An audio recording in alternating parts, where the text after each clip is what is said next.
si es al revés, bueno, un poco, vamos a hablar ahora un rato. Vamos a empezar porque algunas cosas de EPOC vamos a ir mezclando con algunos temas de asma y el tratamiento en cada uno de estos casos. Si bien la mayor parte de los pacientes se ven en guardia o en consultorio externo, ¿no?, con este tipo de patologías. Sobre todo lo que se hizo fue el año pasado una revisión en 2019, esta es la bibliografía, de toda la patología pulmonar obstructiva crónica, ¿no? Sobre todo en base a al trabajo de las guías GOL, ¿sí?, que salieron, lo último que se realizó, ¿sí? ¿Y de qué se trata esto de POC? ¿Sí? Como sabemos todos, esto es una definición un poco más actualizada, pero antes cuando decían que de POC se hablaba de que era una enfermedad como pulmonar obstructiva, progresiva, crónica y prácticamente, decían, irreversible, ¿sí? Que esa obstrucción al flujo aéreo era crónica, progresiva e irreversible al principio. Después sí siguió siendo más o menos la misma definición, pero ya decían que esa crónica e irreversible con el tratamiento ya pasaba a ser algo reversible, ¿sí? Por eso aconsejaban dejar de fumar, mejorar el estado físico y usar el tratamiento adecuado. Bien, con la implementación de las guías GOL, ellos establecen que tiene que haber, para definir esta patología, la obstrucción tiene que ser incompleta, que hay una obstrucción incompleta y irreversible del flujo, y con los síntomas respiratorios que ya conocemos, disnea, tos y producción excesiva de esputo. Eso es lo que han establecido ahora. Bien, generalmente uno cuando dice de POC, habla de POC, lo relaciona siempre con el humo del cigarrillo. Es que la mayor parte de los pacientes son fumadores o ex tabaquistas, ¿no? En toda esta estadística, estas guías son en base a lo que pasó en Estados Unidos, ¿no? Un 75% está relacionado con el humo de tabaco.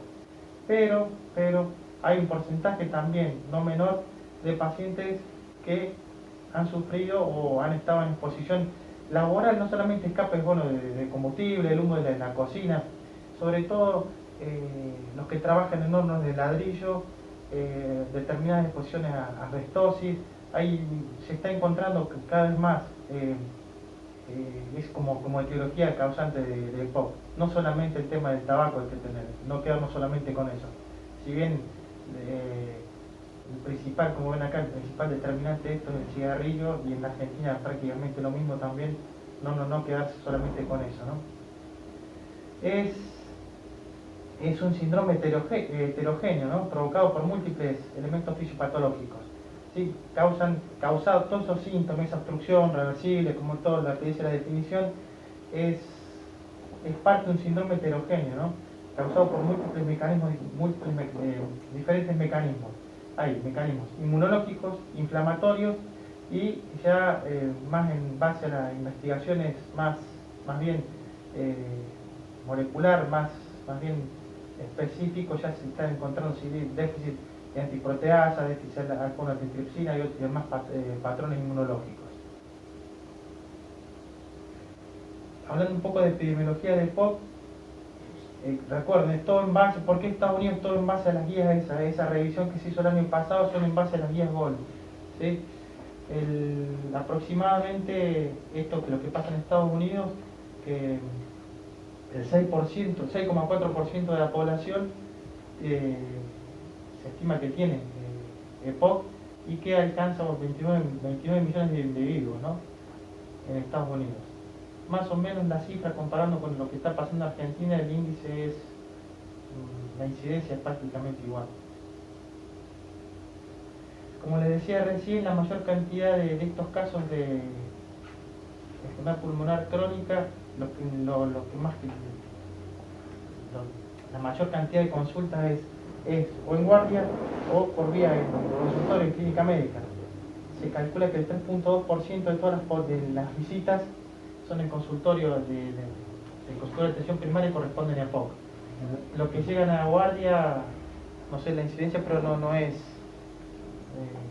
no es mucho, y lo que sea, y lo que pasa a terapia tampoco la incidencia es aún menor. ¿Sí? El principal factor de riesgo, como decía, como dije en la anterior diapositiva, el 75% de los casos contribuye a la exposición de humo del tabaco, pero también se estaba ya viendo que iba en aumento, que a medida que se van investigando, como decía, es multifactorial todas las causas de esta patología, ¿no? Y se están buscando ya, como decía, causas genéticas.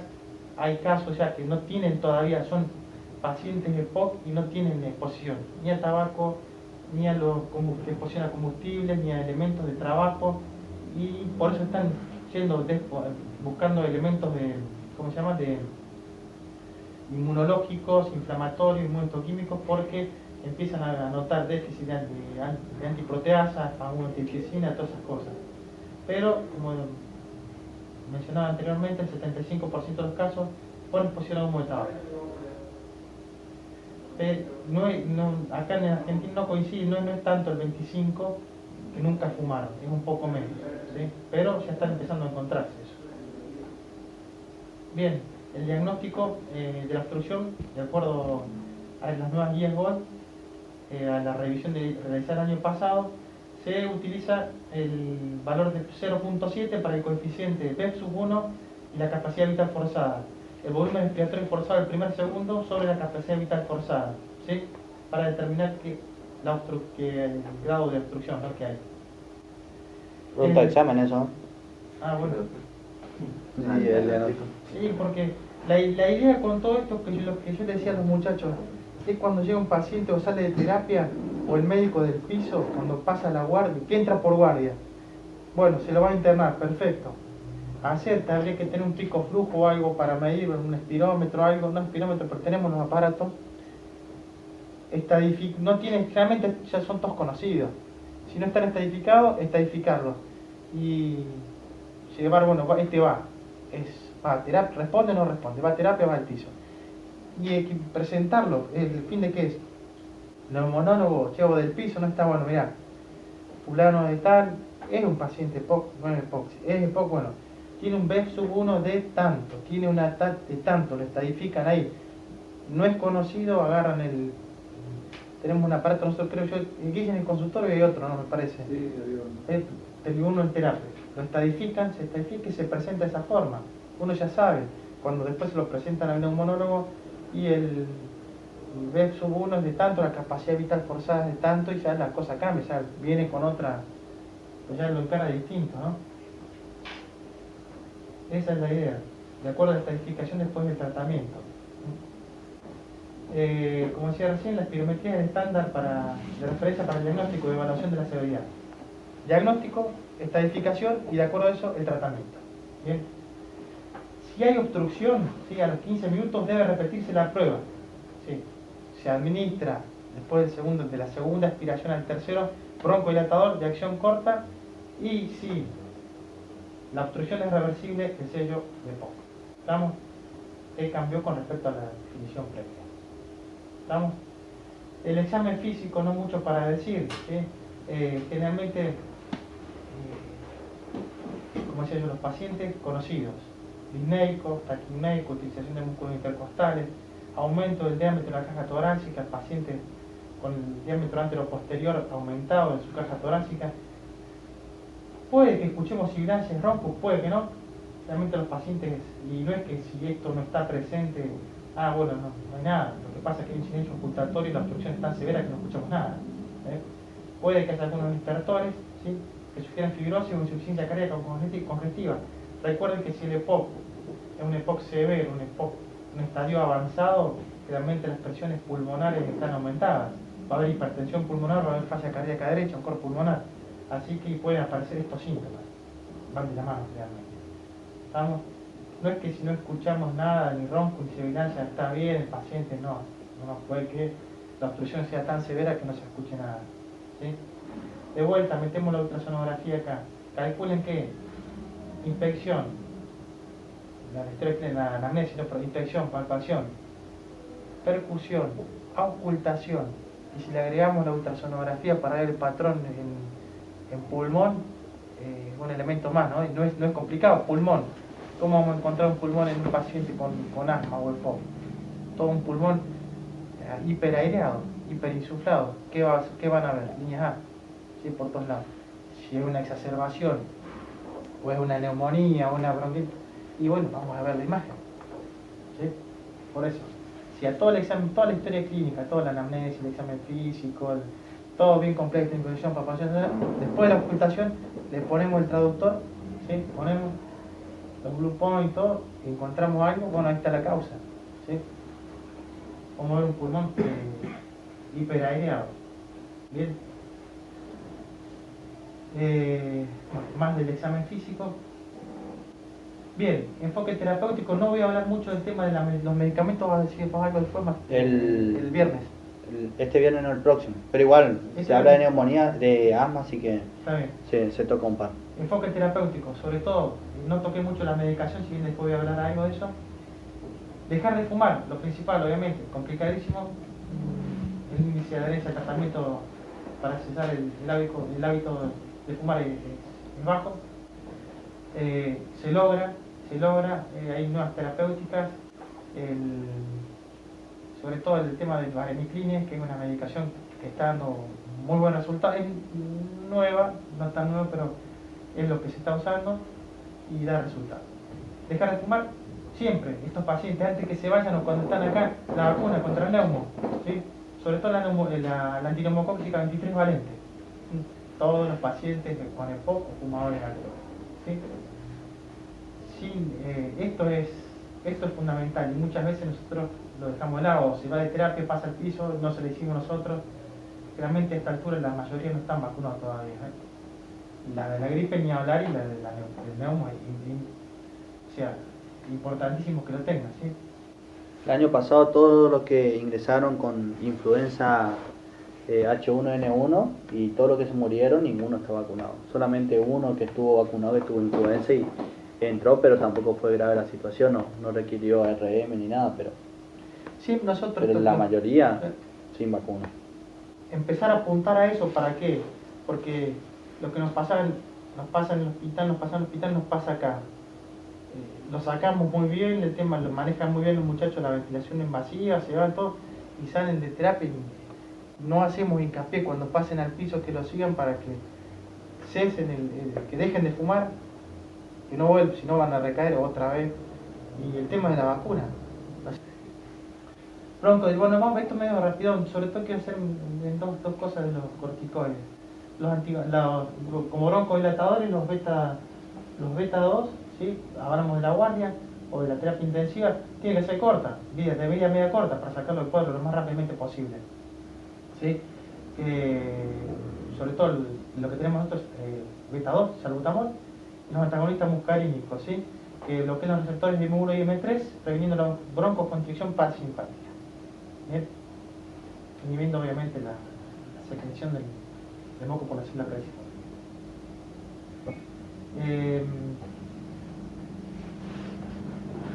Como decía, una de las características clínicas para el diagnóstico de EPOC es la reversibilidad, ¿sí? Luego de la utilización de broncodilatadores, ¿sí? Si no se hay que rever bien el diagnóstico. Vamos a pasar un poco más rápido. Está todo en terapia intensiva, todo lo que hagamos, asma, hipertensión, hiperglucemia, todo lo que sea tiene que ser vida media, corta, titulable, rápidamente que se tiene que ir, cerramos, se tiene que cortar el efecto rápido, no puede quedar dando vueltas a medicamentos, no sabiendo su biodisponibilidad o dónde estamos parados. Generalmente está, por ejemplo, usar insulina NPH en paciente en terapia, no, es insulina, tiene que ser corriente, cerrada, sabes cuánto tiene, heparina, sabes la vida media, cerrás cuánto tiene. Esto es más que nada ya para cuando se va al piso. Broncodilatadores de acción prolongada, ya nos vamos a tener más. Antimuscarínicos de acción prolongada, ¿sí?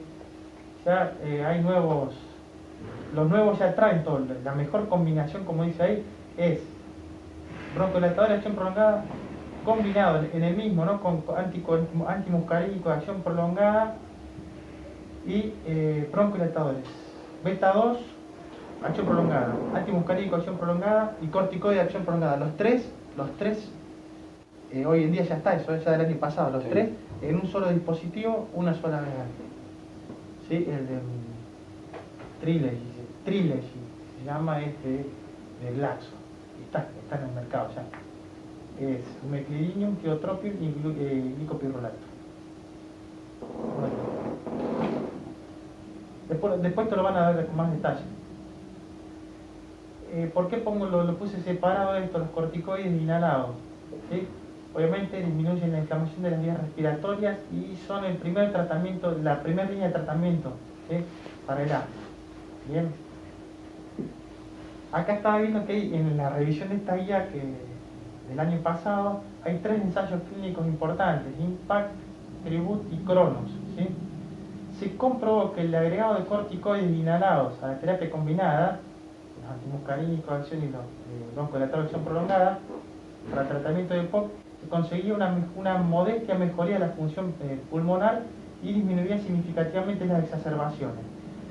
Y si no mejor, la verdad que la función pulmonar, como explican después ellos, que mejore, la mejoría de la función no va a ser rápida ahí cuando se vaya el paciente. La obstrucción es crónica, progresiva, se frena y es reversible, pero con el tiempo. Lo que sí uno trata de buscar en esto es que haya una disminución significativa de las tasas de exacerbaciones. Porque cada vez que un paciente ingresa al piso o una exacerbación, viene acá, capacidad vital acá, forzada, la capacidad de función pulmonar. Ingresa, llega acá y se recupera, vuelve a la normalidad, y algunas veces sí, otras no. Cuando vuelve, no vuelve al 100%, vuelve acá, y cae acá. Lo que uno trata es que estos ingresos acá a las internaciones o a la terapia intensiva, porque cada vez que ingresan se van deteriorando su capacidad funcional. Muchas veces se puede recuperar un poco y otras no, y se van deteriorando. Lo que uno trata de que pase, que es disminuir significativamente la tasa de exacerbaciones, ponerle las internaciones y ponerle la capacidad, la caída de la función pulmonar. En estos 3 ensayos demostraron que el agregado de corticoides inhalados disminuía la tasa de exacerbaciones. Los beneficios, ¿sí? Obviamente, los corticoides, el riesgo de infección asociada en este tipo de pacientes 1.7 veces más de neumonía bacteriana. ¿En qué hay que hacer entonces? Si se lo ponemos a todos, no se lo ponemos a todos, hay un grupo de pacientes que se van a beneficiar más que otros. ¿Sí? ¿Quiénes? Tenemos que hacer un recuento de eosinófilos del hemograma de sangre periférica para ver si son mejor respondedores o no a la implementación de los corticoides inhalados. ¿Sí? Primeramente, antes de hacer corticoides de forma deliberada, vemos en sangre periférica si los eosinófilos están aumentados. ¿Sí? Sobre todo de esos 3, en el ensayo IMPACT, los corticoides inhalados presentaron 30 exacerbaciones menos por cada 100 pacientes al año. 30 internaciones menos por cada 100 pacientes. Perdón, Doc, eso los de eosinófilos es el hemograma, ¿eh? El hemograma, sí, sacamos el hemograma, sacamos calculadores y calculamos más o menos cuánto tienen. Generalmente una eosinofilia leve, la fórmula relativa, 150. ¿Sí? Empiezan 150, 300, 500. Y si están altos, hay que arrancar. Realmente le ponemos a todos, pero ya podemos ir viendo, ya riesgo-beneficio, eosinófilos, hemograma en sangre periférica. Sobre todo en el ensayo de esos 3 que yo mencioné previamente, en este ensayo mostramos que hubo 30 exacerbaciones menos por cada 100 pacientes. No es poco, ¿sí? Lo que le decía, el eosinófilo en sangre periférica, mayor o igual a 150, el uso de corticoides inhalados redujo la tasa de exacerbaciones. ¿Bien? Después esto se lo dejo, ¿cómo se llama? La información, junto con las referencias bibliográficas. El ingreso del paciente por guardia, cuando lo valoramos, aparte, si no tenemos espirometría, hacer el pico flujo expiratorio o el COPD6, que es más o menos la espirometría, tenemos que ver bien si fijarnos, índice de masa corporal, el grado de obstrucción, la disnea, y la prueba de un test de caminata a los 6 minutos. No lo hacemos porque eso es más que nada para ambulatorio, para ir estadificándolo, el test de caminata a 6 minutos. Pero sí, índice de masa corporal aumentado, una obstrucción severa, evidentemente que la situación va a ser más compleja, ¿no? Las referencias bibliográficas, en el cual hicieron, publicaron esta última revisión, las guías GOL 2018. Las guías salieron acá, las nuevas. Las revisiones a que yo les saqué esos 2 o 3 puntos previos son hechas del año pasado. Y algunas cosas para marcar, remarcar, ¿sí? Después esto va a ir en detalle cada medicamento, cada cosa. Después esto va a un pantallazo general. Preguntan todos. Beta bloqueantes, dice. ¿Podrían mejorar los resultados del paciente POC? Generalmente hipertensos. El POC son fumadores, hipertensos, dislipidémicos, obesos. Para la hipertensión, ¿qué le darían? Bueno, o una pregunta, los beta bloqueantes, ¿podrían mejorar los resultados?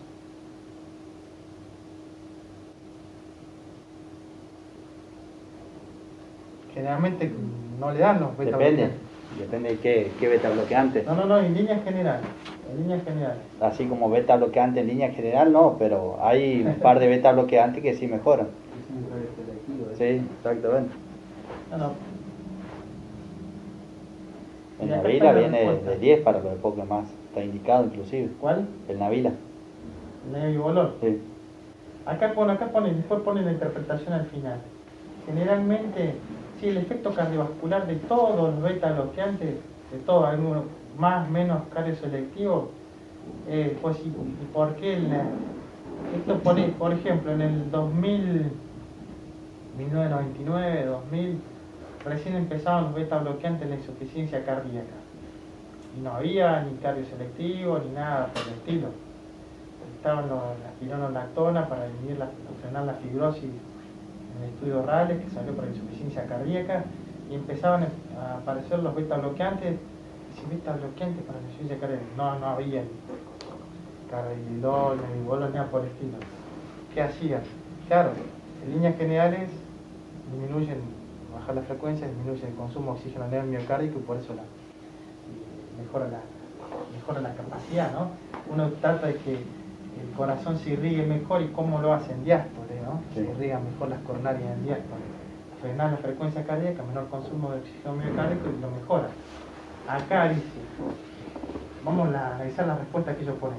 Los usuarios beta bloqueantes tuvieron un riesgo general casi el 20% menos de hospitalización por EPOC en comparación con los que usaban cualquier otro fármaco antihipertensivo. Los que usaron beta bloqueantes, no nebivolol ni nada. Yo lo que todavía no sé bien si es los beta bloqueantes, el nebivolol no debe ser efecto de familia, ¿no? Es más vasodilatador que el resto por la liberación de óxido nítrico a nivel endotelial. Yo no sé si eso es del resto, tiene que ser, porque si no, no lo pondrían acá. Esto es nuevo. O sea, tienen casi un 20% de los pacientes de internación menos, ¿sí?, que los EPOC que usaban otro antihipertensivo. 20, mucho, ¿eh? Los usuarios de beta bloqueantes tienen un riesgo general de muerte en un 44% menor de EPOC, en comparación con usuarios de cualquier otro medicamento antihipertensivo. Mucho.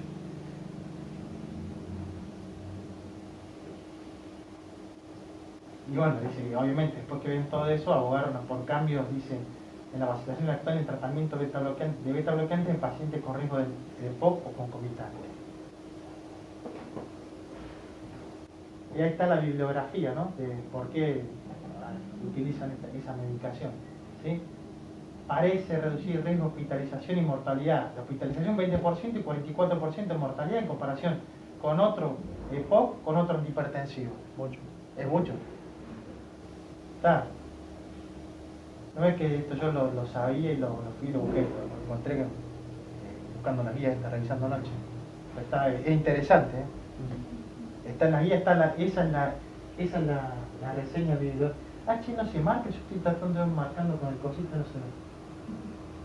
Bueno, no importa.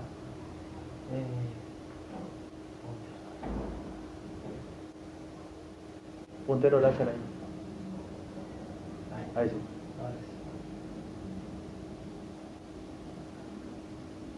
Bien. casi un 20% menos, ¿sí? De hospitalización, 44% menos de muerte, o sea, no es cualquier cosa.